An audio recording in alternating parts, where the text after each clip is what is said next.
The following is a talk by Dr. Kate Lister from the third evening of Leeds Love Month 2003 on the topic of relationships. They ask whether there are evolutionary reasons to think humans are monogamous. Their presentation was followed by one from Dr. Pilar Lopez-Quintero and a Q&A, and both are also available as podcasts. Leeds Love Month was organised by the Centre for Love, Sex and Relationships at the University of Leeds, and we hope to improve relationships by studying intimacy. You can follow the Centre on social media for news of future events and publications. The talk series was generously funded by the Society for Applied Philosophy.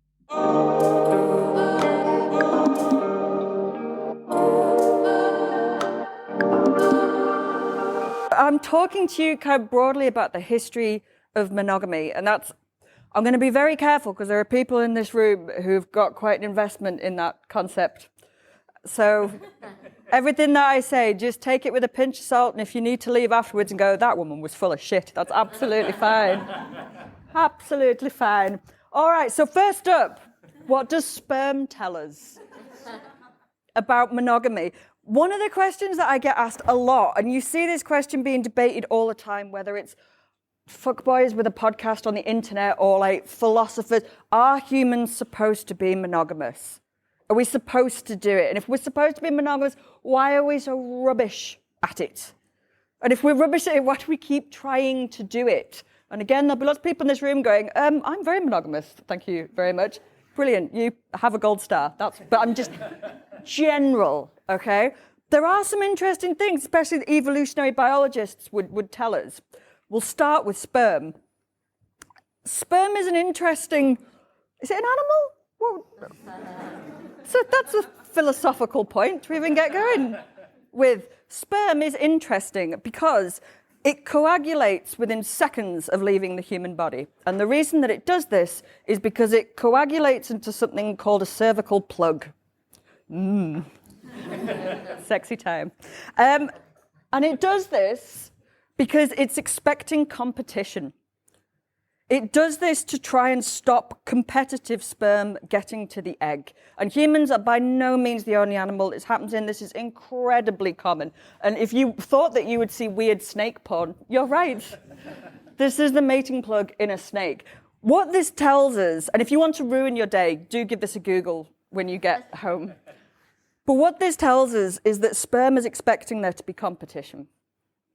The reason that happens is because it thinks there's going to be other sperm there. So the argument has been made that we're not supposed to be monogamous, sperm says so. Just something for us to think about. The other thing that evolutionary biologists have pointed out to is the penis. Of course, the font of all information. The argument has been made that the shape of the penis, yeah, we are going there.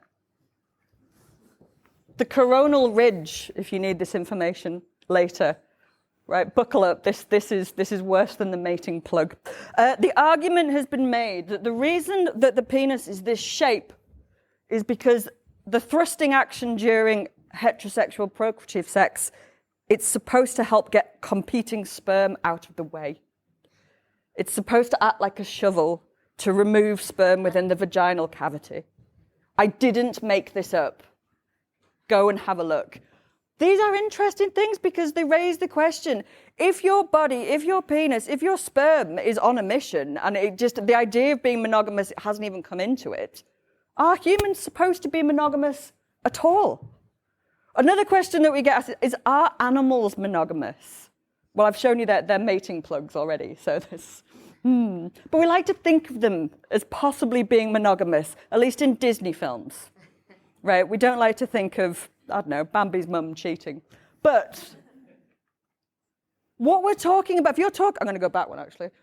If you're talking about real monogamy, as in you fall in love with and pair bond and stay with the first person that you have ever fallen in love with, and this is the person that you stay faithful with forever and ever and ever and ever, and you are not even tempted by anyone else, that is so rare.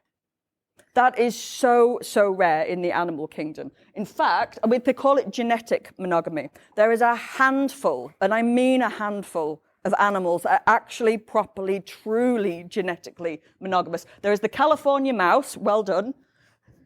There is the Malagasy giant jumping rat, for reasons. And then I put question marks next to these ones because we thought that they were genetically monogamous for a long time, and then some of them got caught cheating around and letting the side down. So now they can't make that claim anymore. But prairie voles, swift foxes, golden cheek gibbons, and I put lobsters there because anyone who was a child of the 90s, like I was, grew up on Friends and going, he's our lobster. No, lobsters are quite slutty. Sorry to have to be the one to break this to you, but lobsters do what most animals in the animal kingdoms do, which is that they pair bond for a period of time, and they try really hard not to have sex with anyone else during that time, and then they kind of go their own way. They pair bond for about a week, 2 weeks. So it's more of like a holiday romance than anything else. They are what's called social monogamists, which is much more common in the animal kingdom. Social monogamy is where a pair bond is formed for a period of time, and then they'll mate with somebody else and the pair bond will be formed again, right? So it's really monogamous one at a time, which is kind of what we do. That's the most common one. Right, so what about humans? Here we go. So one quote here from a 2019 literature review on human mating patterns concluded, while there are many ethnographic examples of variation across human societies in terms of marriage patterns, extramarital affairs, the stability of relationships, and the ways in which fathers invest, the pair bond is a ubiquitous feature of human mating relationships. It might sound like I'm being kind of down on us as a species, going, look, the sperm says so, the penis says so, we're not prairie voles, we're not supposed to be monogamous. Actually, the pair bond, what we might call falling in love, you might even call it marriage, is across all cultures, all times, all people. We fall in love. And what we do when we're in that period is you don't have eyes for anyone else. That doesn't mean it lasts forever and ever and ever. But we do fall in love. Okay. The concept of monogamy, why have I didn't realize he had his willy out. Right.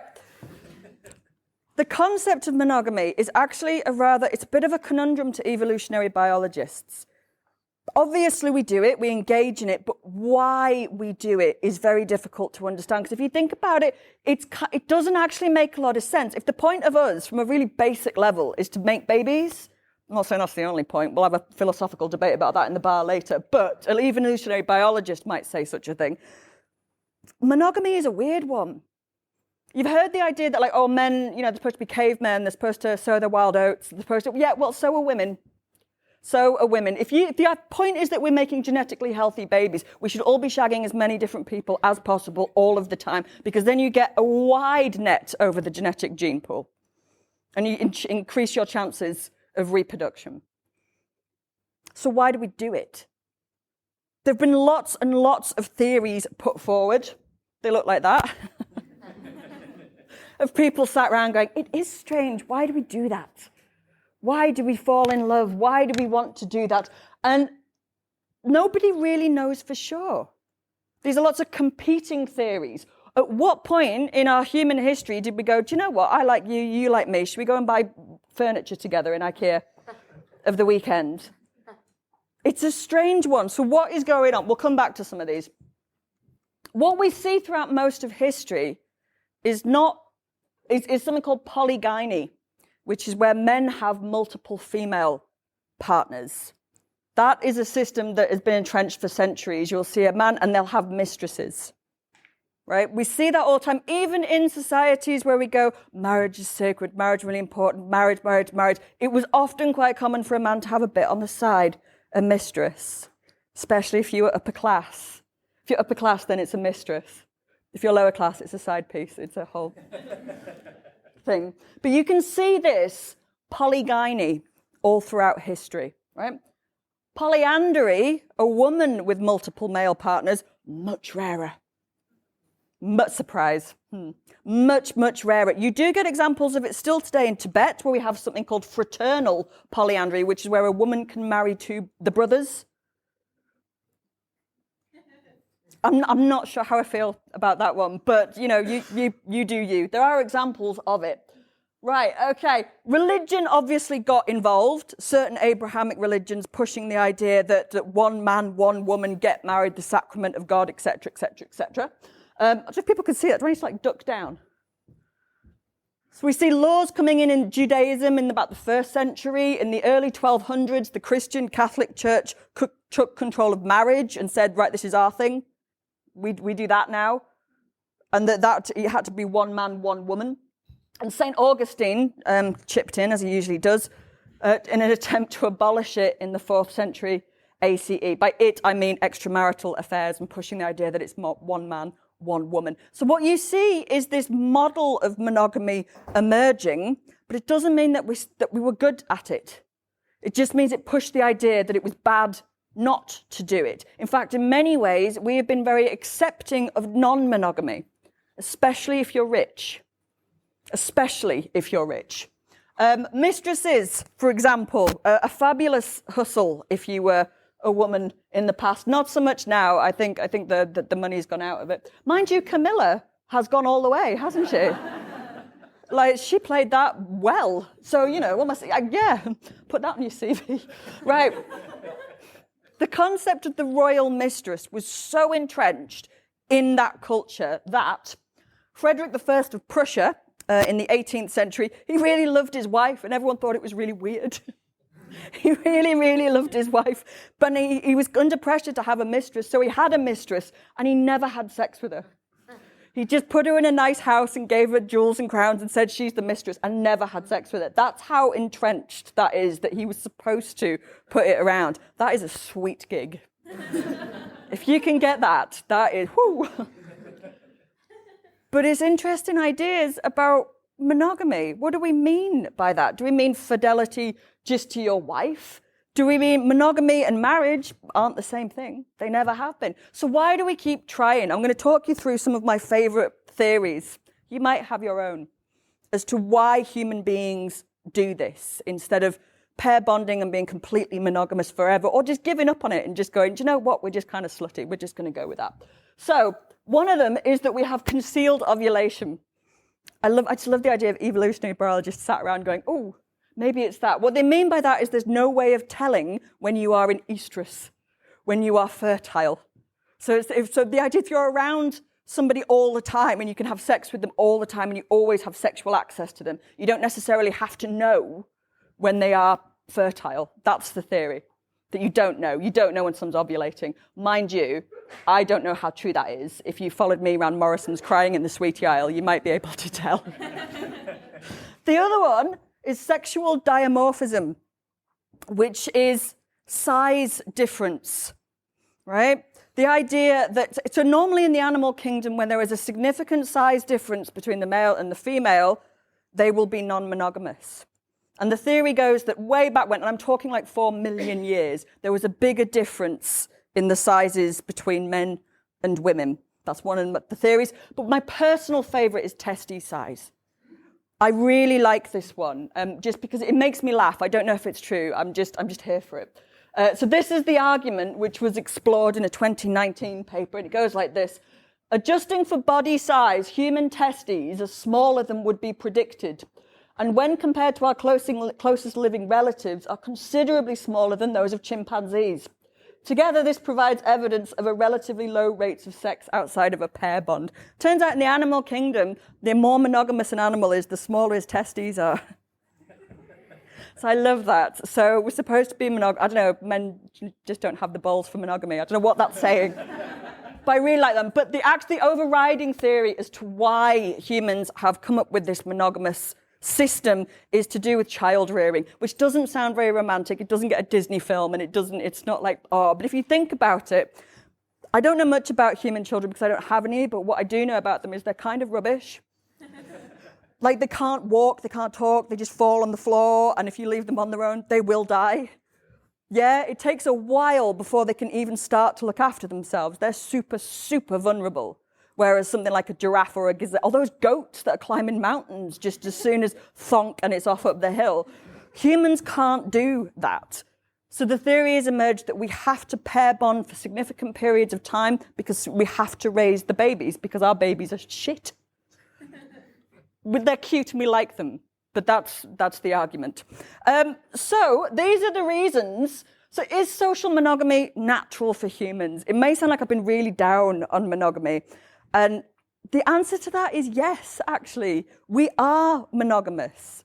We're not genetically monogamous. We're not those animals that they fall in love and stay with the first thing that they've seen ever. We are socially monogamous, like most of the animal world, which means that we try really, really hard at doing it. Now, I don't think that any of this is going to get you off the hook if you stray, if you try and explain to your partner that your testes are quite small, or about diamorphic theories from 4 million years ago. But humans are monogamous, socially monogamous creatures.